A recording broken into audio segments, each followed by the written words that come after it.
అండి అందరికీ. మేము ఎప్పుడులాగా వాకింగ్కి వెళ్ళాము. అంతకుముందు ఒక్కొక్కతో ఆడుకునే వాళ్ళం, గుడి వాళ్ళ కుక్క. ఈరోజు కట్టేస్తున్నారండి. దగ్గరికి వెళ్ళంగానే గుర్తుపట్టి వచ్చేసిందండి. ఆ ఫోటోలు దిగింది.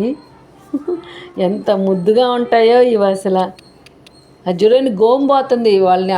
ఆ తాడుని కట్టేసిందని ఇప్పేమంటుంది ఆడుకోవాలని.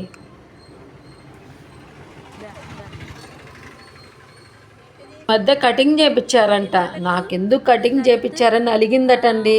అది కూడా ఉంది చూడండి వీడియోలోనే. చూడు చూడు, భలే ఆడుకుంది ఇప్పుడు దాకా. ఇంకా గుర్తుపట్టదేమో అనుకున్నానండి, భలే గుర్తుపట్టింది. పెద్ద డ్రెస్సులు అన్నీ ఉంటాయి. ఆ డ్రెస్సులు అంట ఇంక నచ్చలేదంట, అందుకని వేసుకోలేదంటండి. మొహం తిప్పేసుకుందంట. ఈ మధ్య అలగడం నేర్చుకుందంట బాగా. డ్రెస్సులు కూడా ఉంటాయి, ఇష్టమైన డ్రెస్ లేదంట, అందుకని వేసుకోలేదంటండి. హెయిర్ కట్ చేస్తే నీకే మంచిది కదా. ఏంటి అలిగావు? అలిగావేంటి? మళ్ళీ వచ్చిందిలే అమ్మ హెయిర్ అంతా.